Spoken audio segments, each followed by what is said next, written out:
Hello everyone, welcome back again to Liverpool Report today. We've got the latest updates on our beloved club Liverpool, but before we dive in, make sure to subscribe so you never miss a moment of Liverpool Report news. Let's get started. The winger's move to the Middle East in 2023 came after just one season at Bayern Munich, where he struggled to show the same qualities he had at Liverpool.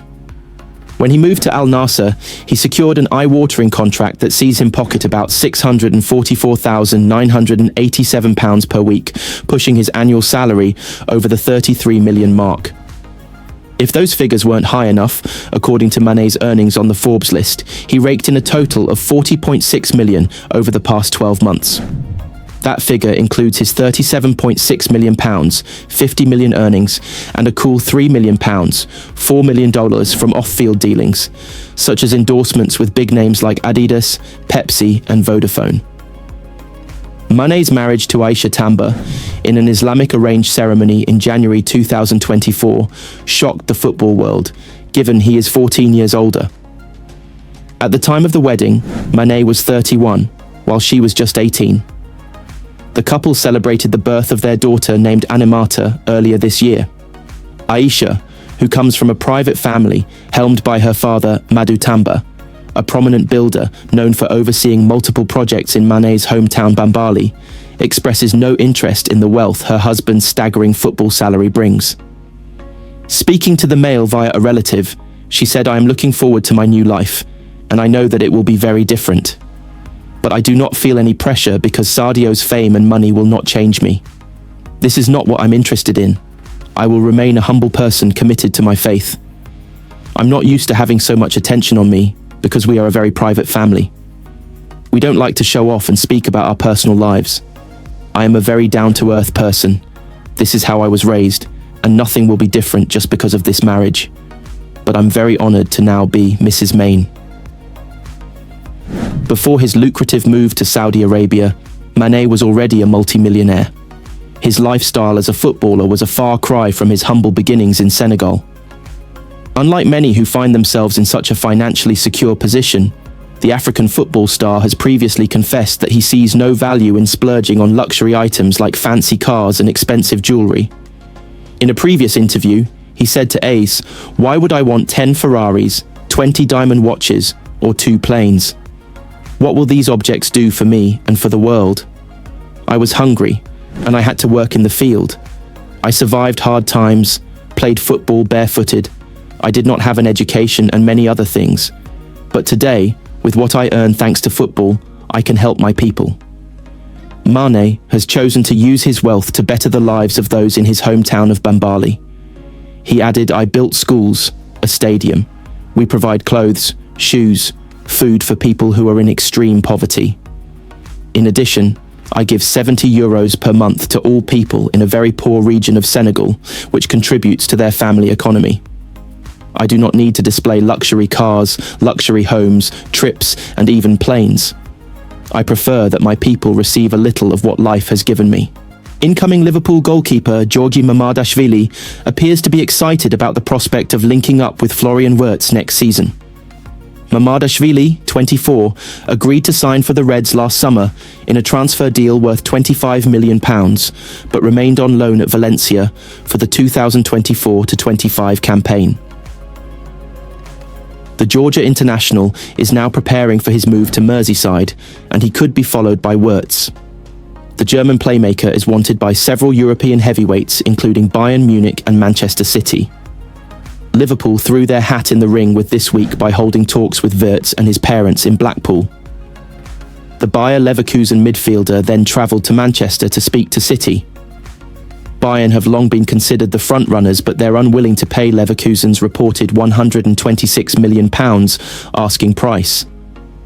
That's opened the door for Liverpool, and talk of him joining the newly crowned Premier League champions is gathering pace. After it emerged that Liverpool executives had contacted Wirtz's camp, it was relayed by Football News page 433 on Instagram. Mamardashvili was among the 1.2 million users who liked their post. It suggests that the soon-to-be former Valencia star would be delighted if arneslot's side won the race for Wirtz. The 22-year-old is yet to decide his future, though, with Leverkusen in the process of appointing a new manager after Xabi Alonso agreed to join Real Madrid this summer. Wirtz has enjoyed another prolific season, scoring 16 goals and providing 14 assists in 44 appearances. During a recent interview with Sports Illustrated Germany, he revealed that he'd be open to playing abroad. "I'm quite lucky to have so many excellent clubs right on my doorstep and to now be able to play for one of the best clubs in Germany and Europe," Wirtz said. "I have big respect for the guys here in Leverkusen who come from South America or Africa, for example, and leave their families and environment behind for their careers. It's definitely tempting for me to leave my comfort zone at some point and experience something new. I know the football dressing rooms well enough and am convinced that I would quickly find my place anywhere." Wirtz could play his final game for Leverkusen on Saturday as they take on 6th-placed Mainz. Alonso's men, who won the Bundesliga last season, have already confirmed second spot. The gripe of many Liverpool fans stems from the fact Alexander-Arnold is leaving the club for free after refusing multiple offers to extend his contract. A player of his calibre could have netted the Merseysiders a considerable fee, and many supporters feel cheated because of that. But Pearce reminded those critics the West Derby-born star cost them nothing, and he's repaid that tenfold. Not to mention the fact there are plenty of players who arrive at the club for massive fees and achieve very little. In Alexander-Arnold's case, one would think that given his obvious affection for his boyhood club, a comeback one day could be on the cards. The player is still relatively young at 26, but there's a strong chance now any notion of a reunion has indeed been muddied. "You never know. And that's what you've got to be careful of," he continued. In a year's time, if he's got the choice to come back to Liverpool, and all of a sudden he thinks, "Well, you know what? That when I left Liverpool, that's on my mind still. It just surprised me with Liverpool fans because I thought they had a bit more class than that. They're normally really supportive, and you won't taint their mind on what they see and what they think is right, and what certain individuals have done for the club, and how loyal they are to their players." Liverpool have 2 Premier League fixtures left to play this season, and they end the campaign at home to Crystal Palace on May 25th. However, after seeing how he was treated in the game against Arsenal, Alexander-Arnold may not be so keen on the idea of even attempting another swan song appearance for fear of more retribution. 8 players have been shortlisted for the Premier League's Player of the Season award, with 3 Liverpool stars making the cut.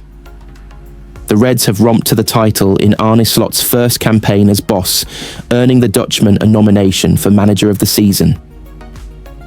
The trio of Merseysiders to make the Player of the Year shortlist are Ryan Gravenberch, Mohamed Salah and Virgil van Dijk.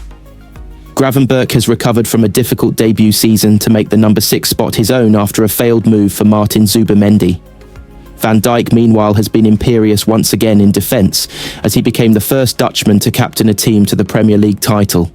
And amid the noise around his contract situation, Salah has fired in 28 goals, as well as notching 18 assists. The trio will battle it out with 5 other players to win the award. Manchester City's Phil Foden was crowned the winner last year, but none of Pep Guardiola's squad make the cut following their dismal campaign. And Declan Rice is Arsenal's sole representative, despite the Gunners likely ending up as Liverpool's closest challengers for the title. Rice has reached double figures for combined goals and assists, establishing himself as one of the division's best midfielders. Also up the prestigious award is Nottingham Forest star Morgan Gibbs-White. The midfielder has been one of the driving forces behind Forest's stunning campaign, helping them to qualify for Europe for the first time in 30 years. Gibbs-White is joined by teammate Chris Wood, with the 33-year-old having scored 20 goals in the best season of his career. Earning his second successive nomination is Alexander Isak. The Swedish striker has fired Newcastle into Europe, as well as scoring in the Carabao Cup final to help the Magpies end their 56-year trophy drought. Isak's tally of 23 goals puts him second in the Golden Boot race. The final name on the shortlist is Brian Mbeumo, who has contributed 18 goals and 7 assists to another impressive season for Brentford. Salah is favourite to win, having scored 5 more goals and notched 6 more assists than any other player. He is just 1 goal or assist away from matching the all-time record for most goal involvements in a single campaign, a record jointly held by Alan Shearer and Andrew Cole, both of whom set their records in 42-match seasons. Meanwhile, Van Dijk will become only the 5th player in Premier League history to win the award on multiple occasions, following in the footsteps of Thierry Henry, Cristiano Ronaldo, Nemanja Vidic, and Kevin De Bruyne. Reds boss Slot is the favourite to win the Manager of the Season trophy, after becoming only the 5th manager to lift the Premier League trophy in his first season in England. Many deemed the job of replacing Jurgen Klopp an impossible task, but Slot has risen to the occasion, leading his side to the title with 4 games to spare. Slot is up against Brentford boss Thomas Frank, who has put his side on course for their highest ever finish, with Europe still a possibility. Also on the list is Eddie Howe, after leading Newcastle out of their mid-season funk and into a potential Champions League place.